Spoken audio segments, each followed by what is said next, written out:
नमस्कार दोस्तों, गुरु ज्ञान टीवी चैनल में आपका स्वागत है। जय श्री राधे कृष्णा, जय जय सियाराम। हमारे हिंदू धर्म में एकादशी के व्रत का बहुत ज्यादा विशेष महत्व बताया गया है। श्रीमद् भगवत गीता में भगवान श्री कृष्ण जी ने अर्जुन को उपदेश देते हुए कहा था कि संपूर्ण व्रतों में एकादशी का सर्वश्रेष्ठ व्रत मेरा ही स्वरूप है। इस कारण एकादशी के व्रत की महिमा ज्यादा हो जाती है। प्रत्येक माह की शुक्ल पक्ष और कृष्ण पक्ष की एकादश तिथि के दिन एकादशी व्रत धारण किया जाता है। प्रत्येक एकादशी व्रत का अपना विशेष महत्व माना गया है। इसे एकादशी 11 व्रत के नाम से जाना जाता है।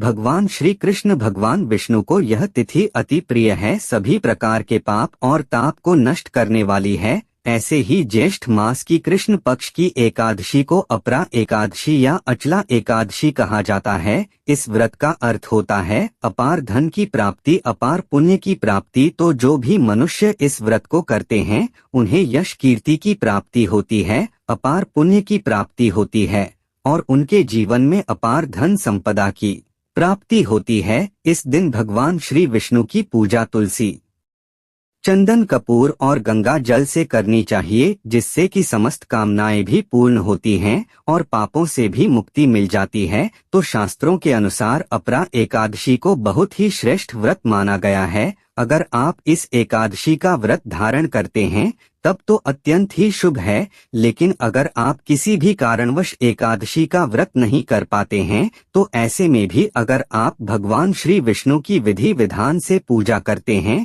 सात्विक भोजन करते हैं, आज आप चावल का त्याग कर देते हैं तो आपको एकादशी व्रत के समान ही पुण्य फल प्राप्त होता है। प्रिय भक्तगणों, आज की इस वीडियो में हम ज्येष्ठ माह के कृष्ण पक्ष की अपरा एकादशी के विषय में बात करेंगे। आज हम आपका कंफ्यूजन दूर करेंगे कि आपको अपरा एकादशी व्रत कब रखना है, 2 जून या फिर 3 जून को। लेकिन वीडियो को पूरा देखिएगा तभी आपकी कंफ्यूजन दूर होगी। तो आज की वीडियो में हम जानेंगे कि अपरा एकादशी इतनी महत्वपूर्ण क्यों है, इसका महत्व, अपरा एकादशी कब है, व्रत कब रखें, व्रत का पारण कब करें, एकादशी और द्वादशी तिथि कब से कब तक है, पूजा का शुभ समय क्या है, राहुकाल का समय क्या है, व्रत का पारण किस दिन करेंगे और किस चीज से करें, हरिवासा कब से कब तक है। तो सारी बातें आज की इस वीडियो में जानेंगे, तो आप अंत तक वीडियो में बने रहें। नमस्कार दोस्तों, स्वागत है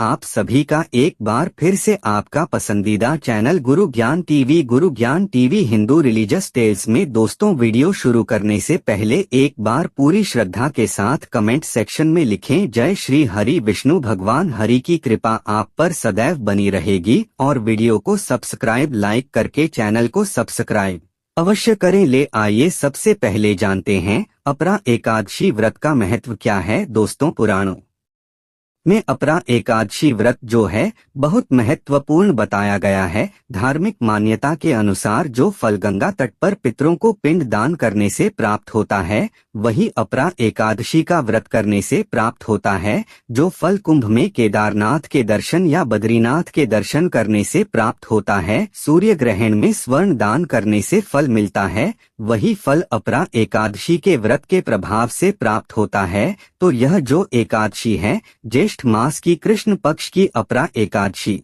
बहुत ही फलदायी बताई गई है। दोस्तों, अब जानते हैं कि अपरा एकादशी व्रत के पूजा के विधि क्या है। एकादशी की दशमी तिथि से ही एकादशी के व्रत के नियमों का पालन प्रारंभ हो जाता है। जो लोग इस व्रत को हर बार करते हैं उन्हें यह सब नियम पता होते हैं, लेकिन जो लोग पहली बार ही व्रत कर रहे हैं उनके लिए बता दूं, दशमी तिथि के दिन से ही आपको सात्विक भोजन ग्रहण करना होता है। जैसे कि आप प्रातः काल स्नान करेंगे दशमी के दिन, तो उस दिन से ही आपको दिन में लहसुन प्याज नहीं खाना है, मसूर की दाल नहीं लेनी है और चावल का ग्रहण नहीं करना है। चावल आज नहीं लेना चाहिए क्योंकि कल हमें एकादशी का व्रत करना होता है। और ऐसे ही जैसे टमाटर, साग इत्यादि चीजें आज नहीं खाई जाती हैं और शाम के समय सूर्यास्त से पहले ही आपको अन्न ग्रहण कर लेना है और सूर्यास्त के बाद अन्न नहीं लिया जाता है, इस बात का आपको ध्यान रखना। सूर्यास्त के बाद यानी सूर्य डूबने के बाद अगर आपको भूख लगती है तो आप फल इत्यादि खा सकते हैं, लेकिन आप अनाज नहीं लेंगे। बस इतना ध्यान रखना है। रात्रि में आपको भूमि पर शयन करने का विधान बताया गया है।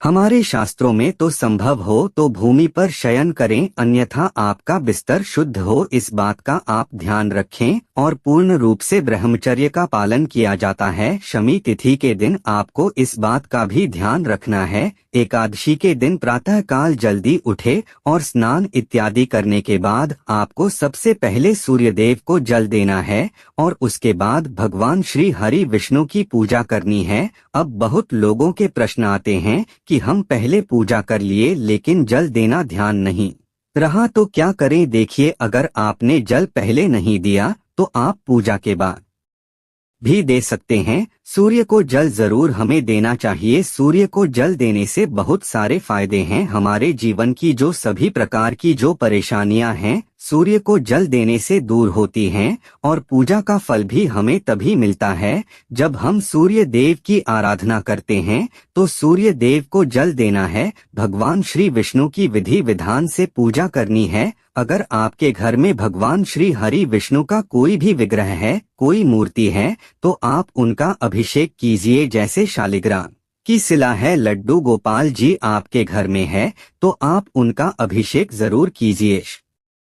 श्री हरि विष्णु का कोई भी विग्रह है, उसका आप अभिषेक करें पंचामृत द्वारा। घर के ईशान कोण में आपका जो मंदिर है, मंदिर में ही आप चाहे तो भगवान की पूजा कर सकते हैं। और अगर आप अलग से चौकी लगाकर पूजा करना चाहते हैं तो अलग से एक चौकी लगाकर उस पर पीला वस्त्र बिछाए भगवान श्री हरि विष्णु और महालक्ष्मी की मूर्ति या प्रतिमा जो भी आपके पास है उसे स्थापित कीजिए। देखिए, जब भी हम भगवान श्री हरि की पूजा करते हैं तो माँ लक्ष्मी की पूजा साथ में जरूर करनी चाहिए। इससे घर में जीवन में सुख समृद्धि की प्राप्ति होती है। तो आपको भगवान श्री हरि की विधि विधान से पूजा करनी है।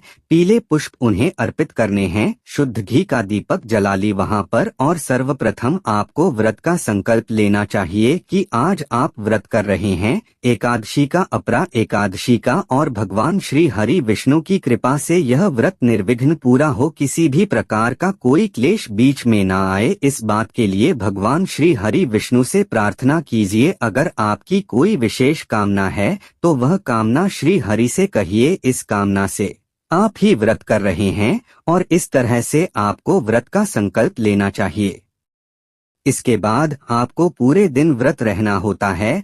भगवान श्री विष्णु की विधि विधान से पूजा कर लीजिए। सुबह के समय विष्णु सहस्त्र नाम का पाठ करना चाहते हैं तो कर सकते हैं। आप भगवान श्री हरि विष्णु के मंत्र का जाप, ओम नमो भगवते वासुदेवाय नमः, इस मंत्र का जाप आप 1 माला, 11 माला या 21 माला, जितना भी संभव हो, जितना भी आपके पास समय हो, जरूर करना चाहिए। माला पर नहीं कर पाते हैं तो आपको चाहिए कि आप पूरे समय चलते फिरते उठते बैठते भगवान श्री हरि विष्णु के नाम का मन ही मन जप और स्मरण करते रहे। भगवत गीता का पाठ करना आज बहुत श्रेष्ठ माना गया है। विष्णु सहस्त्र नाम का भी पाठ आपको आज जरूर करना चाहिए, कोटि गुना फल प्राप्त होता है। एकादशी के दिन जो हम विष्णु सहस्त्र नाम का पाठ करते हैं उसका और जो हम रोज करते हैं उससे कहीं अधिक कोटि गुना फल हमें प्राप्त होता है। आइए अब जानते हैं एकादशी तिथि कब से प्रारंभ है, शुभ मुहूर्त। लेकिन उससे पहले अभी तक दोस्तों अपने वीडियो को लाइक नहीं किया है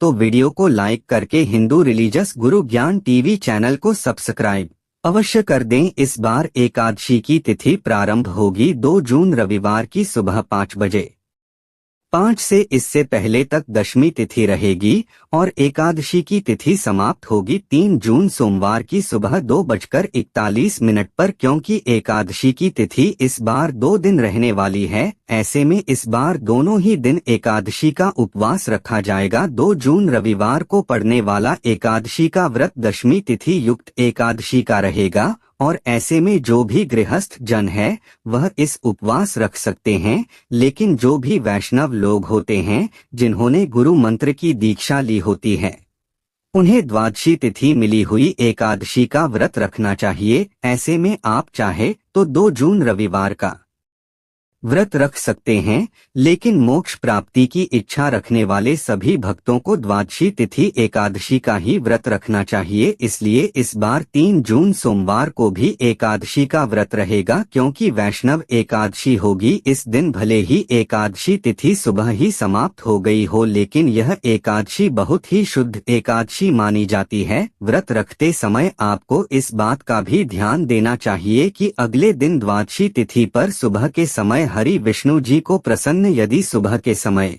हरि विष्णु जी का दिन होता है उस समय व्रत नहीं खोला जाता है, हमेशा हरि विष्णु का समय समाप्त होने के बाद व्रत खोला जाता है। ऐसे में अगर आप 2 जून रविवार को एकादशी का व्रत रख रहे हैं तो आपको 3 जून को थोड़ा देर से व्रत का पारण करना होगा। द्वादशी तिथि प्रारंभ होगी 3 जून सोमवार की सुबह 2:42 से और इसी के साथ हरि विष्णु का समय भी शुरू हो जाएगा। शुरुआत के 5 से 6 घंटे का समय हरि विष्णु का वास रहता है और द्वादशी तिथि समाप्त होगी 4 जून मंगलवार को, यानी कि 3 जून सोमवार की ही मध्य रात्रि 12:01 पर हरि विष्णु वास का जो समय है वह 3 जून सोमवार को सुबह 8:30 पर समाप्त होगा। इससे पहले तक आप उपवास नहीं खोल सकते, क्योंकि हरि विष्णु जी का वास रहेगा। ऐसे में जिन्होंने भी 2 जून को एकादशी का उपवास रखा है उन्हें 3 जून सोमवार को सुबह 8:30 से 9:55 के बीच में एकादशी का उपवास खोलना चाहिए। यदि किसी कारण से आप सुबह के समय उपवास न खोल पाए तो आप दोपहर 1 बजे से 3 बजे के बीच में अपना उपवास खोल सकते हैं।